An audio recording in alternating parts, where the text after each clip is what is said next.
흔히 멋지다, 멋있다 이런 말을 많이 하기도 하고 많이 듣기도 합니다.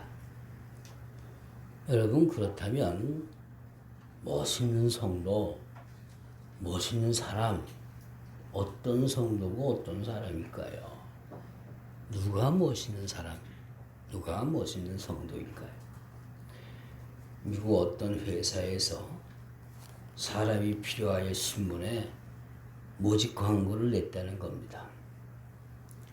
미국이나 우리 한국이나 사실 취업문은 좁으니까요. 당연히 그 광고를 보고 많은 사람들이 지원을 했을 겁니다. 100명 가까이 지원을 했다는 거예요. 그래서 입사 시험을 치는데 이 시험이 의외로 간단한 겁니다. 방법은 좀 특이했고요. 그 방법이 뭐인 거 아니? 지원자들을 차례대로 줄을 쭉 서게 하고요. 한 사람씩 한 사람씩 시험장 안으로 들어가게 했는데 막상 시험장 안에는 아무것도 없는 거예요. 단지 커다란 거울만 4개가 걸려 있습니다. 근데 재미있는 것은 거울마다 하나씩의 질문이 거기 붙어 있더라는 것입니다. 첫 번째 거울이에요. 그 앞에 당신은 정직한 사람이라고 생각하십니까? 그리고 no, 그리고 yes 2개의 버튼이 있어서 하나 누르면 됩니다. 두 번째 거울이에요. 그 앞에 당신은 성실한 사람이라고 생각하십니까? 세 번째 거울이 그 앞에 당신은 신뢰할 수 있는 사람이라고 생각하십니까? 그런 다음에 마지막 4번째 거울이에요. 거기에는 만일 당신이라고 하면 거울 속에 비쳐있는 그 사람을 채용할 수가 있겠습니까? 그러니까 그게 누구의 자기 자신 아닙니까? 그 사람을 채용할 수가 있겠습니까? 그게 다입니다. 거기에 아니요, 예, 그 버튼만 누르면 되는 그런 시험이에요. 그래서 시험을 치르고 나온 이들이 허허 참 별 싱거운 시험도 다 있네 그랴. 아니 이게 뭐 하는 거래?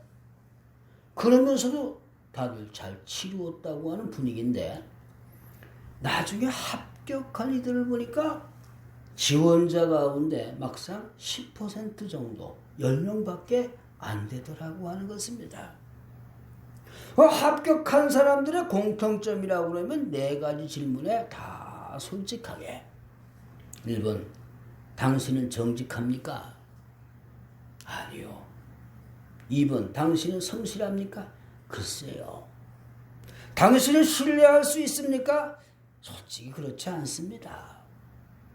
당신은 당신 같으면 거울 속에 비친 그 사람 채용할 수 있겠습니까? 글쎄요.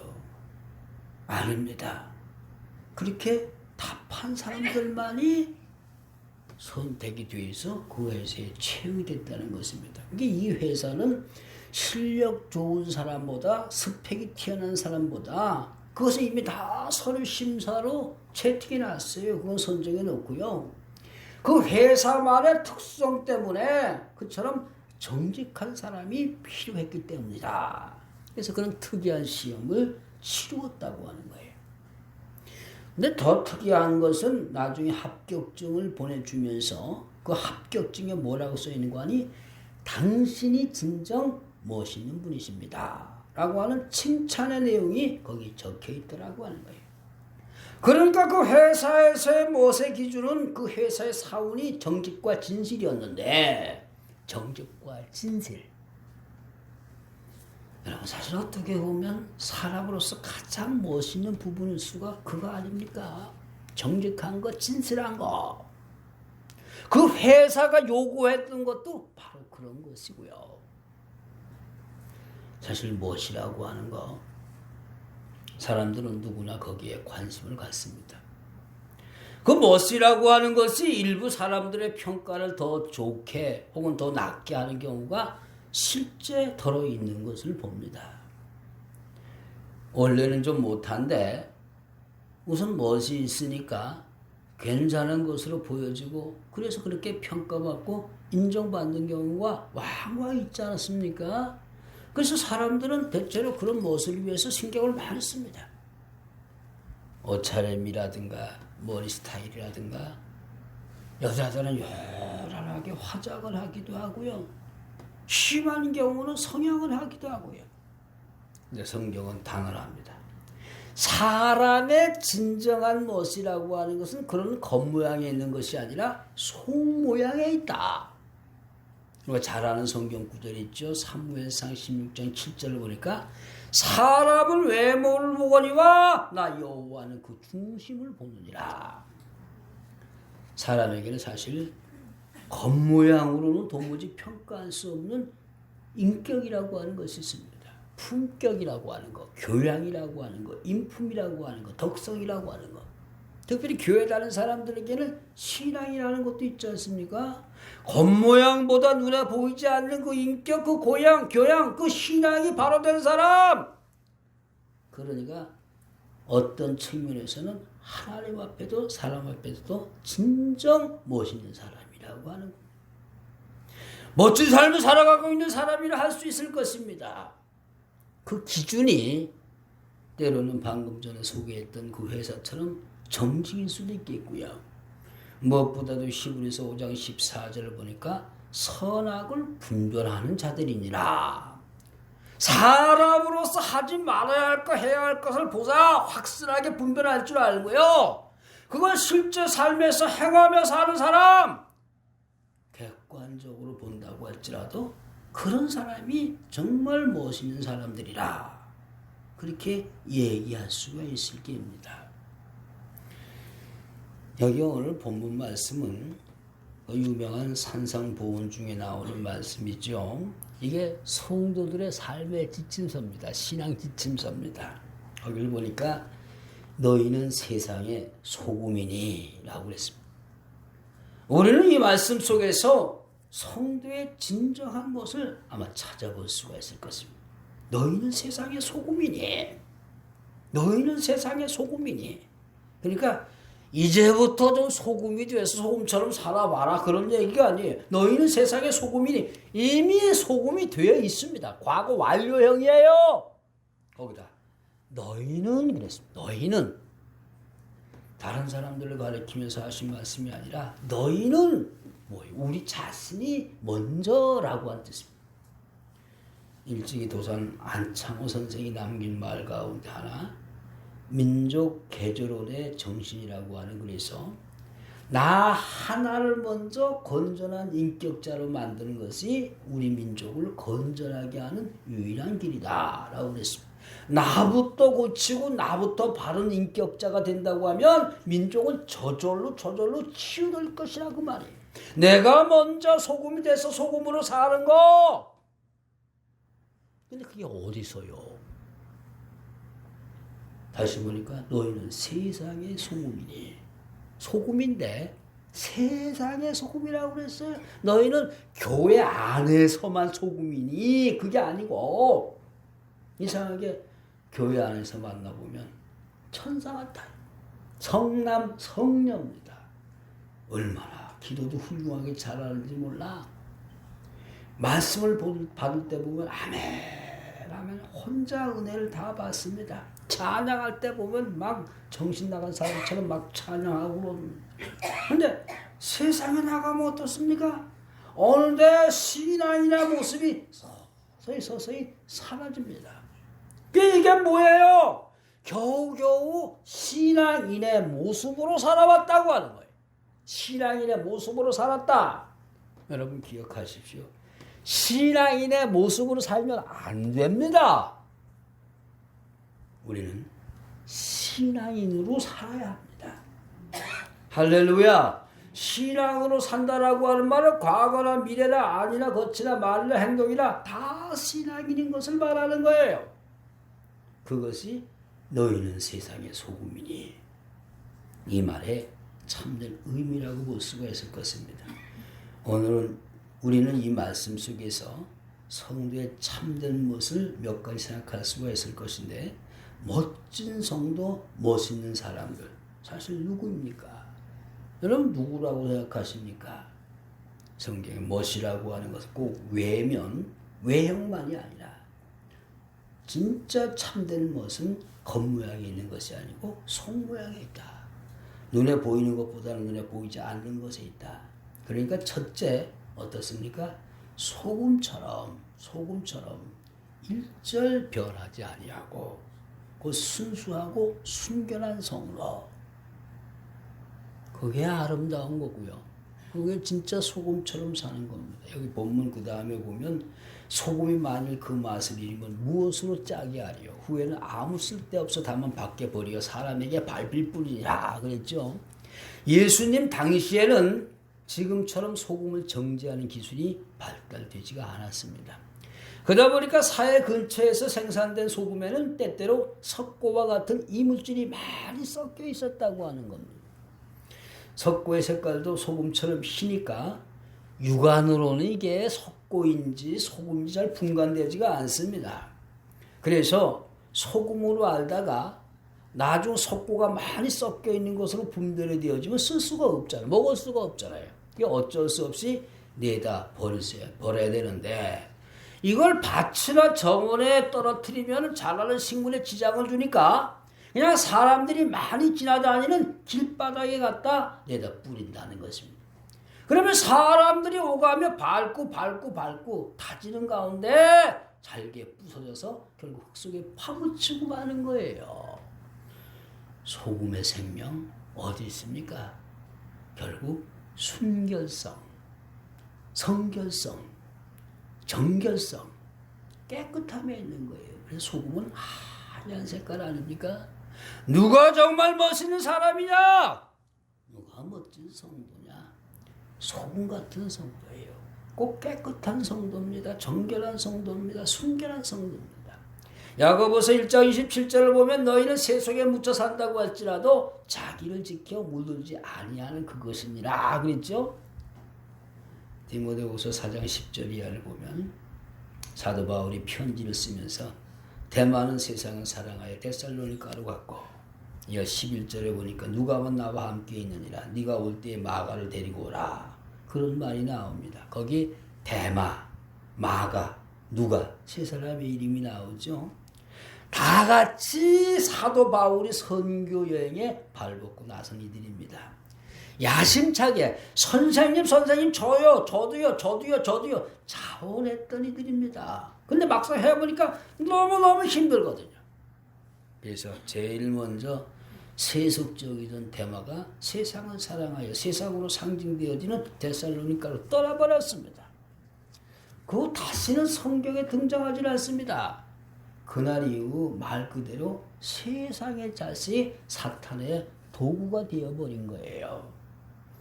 여러분, 선교에 성공하고 실패하고를 떠나서요, 정말 대마, 맞대가리 없는 인상 아닙니까?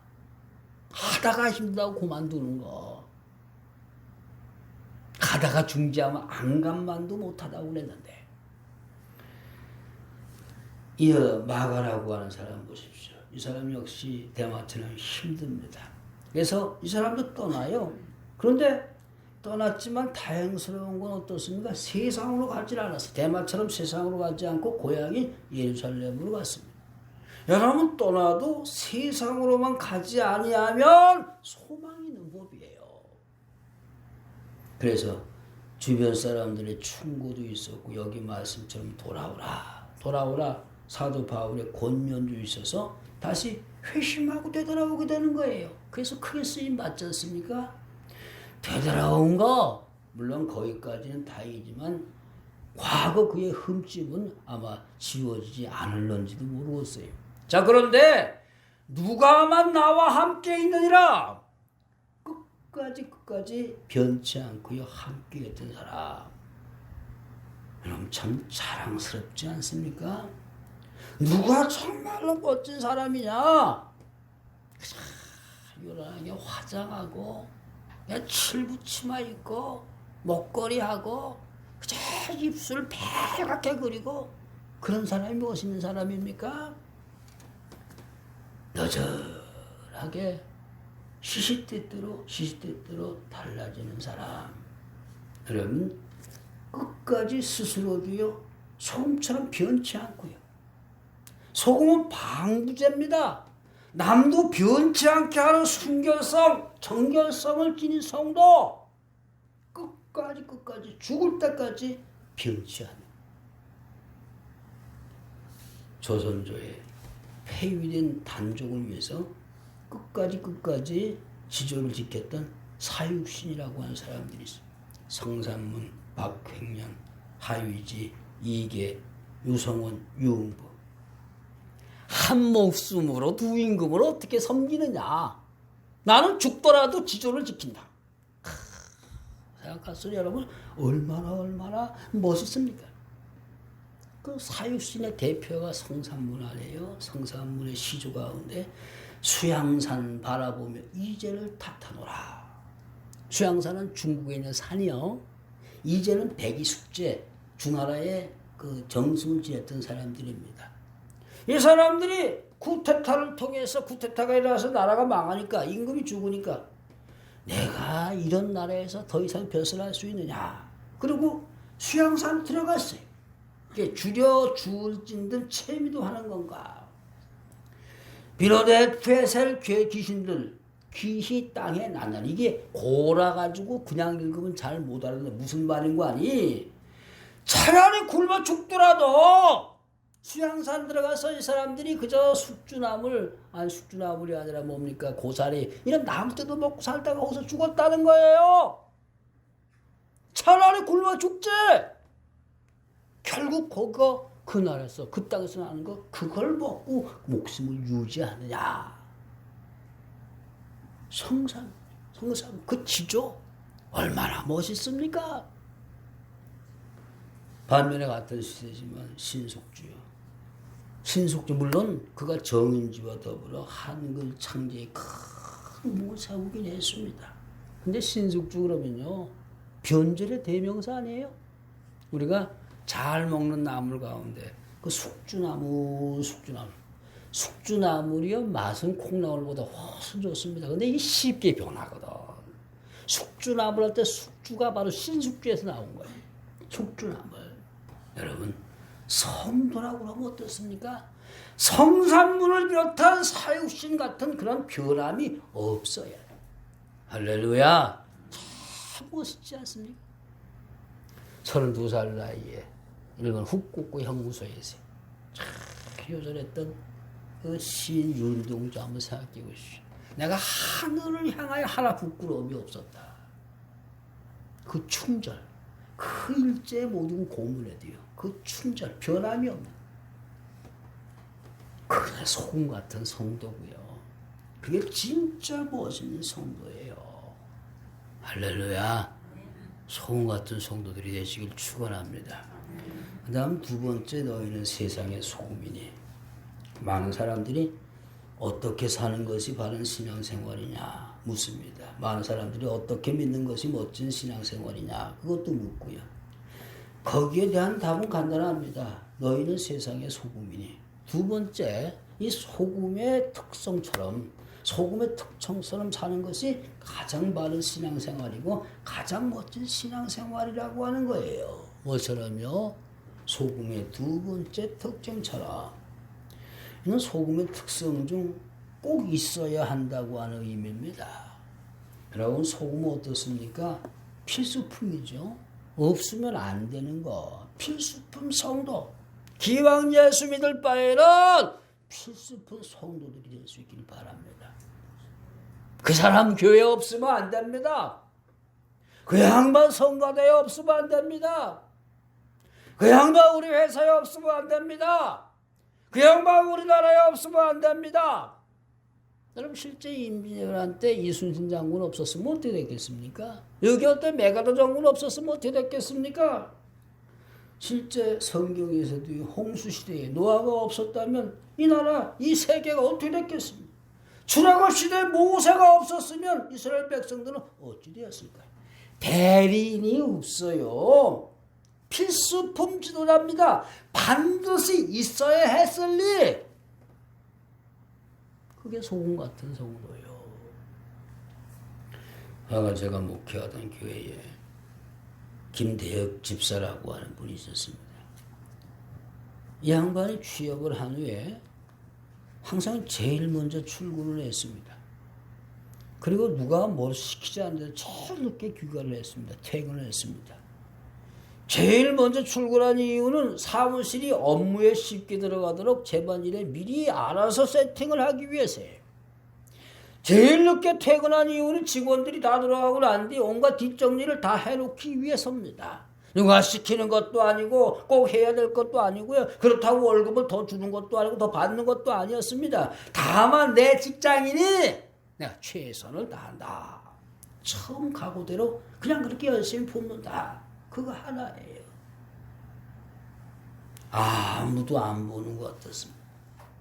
그거요? 아무도 모르는 것 같았습니다. 근데 그걸 보는 사람이 하나 있었습니다. 아는 사람이 하나 있었습니다. 그 회사 사장이요. 그랬구나. 그랬는데요. 나는 1997년도 IMF를 겪으면서 회사 사장이 어려워질 때 막 정리하고 감원 감축 명예퇴직 그럴 때 이 사람만은 절대 안 된다. 이 사람만은 나와 함께 회사와 함께 끝까지 간다. 이 사람은 회사의 보배다. 사장이 오히려 월급을 더 올려주면서까지 그걸 지켰다고 하는 거예요. 우리 회사에 반드시 있어야 할 사람이다. 여러분, 사람 중에는 겨자 같은 사람이 분명히 있습니다. 톡톡 쏘지만은 늘 신선한 맛을 내게 해주는 사람이에요. 성경에는 12사도 가운데 베드로 같은 사람이겠죠. 그런데 설탕 같은 사람도 있습니다. 늘 달달하게 해주는 사람이에요. 부드럽게 해줍니다. 12사도 가운데는 사도 요한 같은 사람이겠죠. 관용의 사람. 반면에 소금 같은 사람도 있습니다. 겨자처럼 톡 쏘는 맛은 없어요. 설탕처럼 달달하지도 않습니다. 근데 반드시 있어야 할 사람. 12사도 가운데는 안드레 같은 분이겠죠. 안드레. 여러분, 안드레가 없었으면 베드로도 없었어요. 야고보도 없었고 요한도 없었어요. 안드레가 없었으면 오병이어의 기적도 없었을 겁니다. 안드레가 없었다면 더 동유럽, 영국 이쪽에 선교도 없었을 것입니다. 반드시 있어야 할 사람, 대용품이 없는 사람, 대신할 사람이 없는 사람, 정말 멋있는 사람 아닙니까? 할렐루야. 기왕 예수 믿는 거 그런 성도들이 좀 되시길 주님의 이름으로 바랍니다. 또 하나 마지막 세 번째 멋있는 사람. 너희는 세상의 소금이니 그랬죠. 소금이니 꼭 필요한 맛을 낼 수 있는 사람. 이거 또 하나 최고의 멋있는 사람이라는 거예요. 맛. 근데 그것도 꼭 필요한 맛. 우리말에는 맛을 표현하는 형용사가 참 많습니다. 뭐 달다, 뭐 쓰다, 짜다, 맵다, 싱겁다, 시다, 상큼하다, 시큼하다, 덤덤하다. 참 별 말들 많이 있죠. 우리나라 차 중에 오미자차라는 게 있어요. 오미자차. 오미, 5가지 맛을 낸다고 해서 오미자라고 해요. 오미자. 단맛, 거기에 쓴맛, 신맛, 떨떨한 맛, 새콤한 맛. 그래서 오미자예요. 그런데 여러분 솔직히 어떻습니까? 단맛 없어도요, 음식 먹을 수 있습니다. 쓴맛 없어도, 매운맛 없어도, 신맛 없어도 그런 데는 먹습니다. 그런데 짠맛 어떻습니까?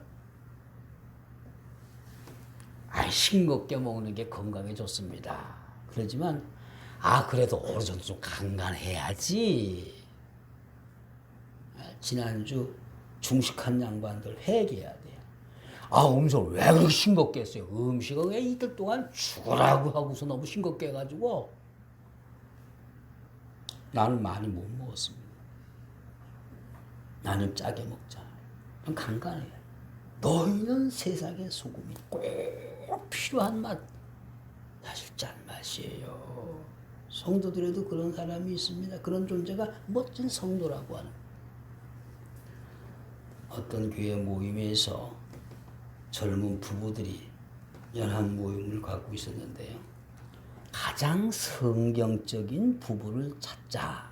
상금도 걸었어요. 30만 원. 1등으로 선정되는 사람한테 30만 원 준다.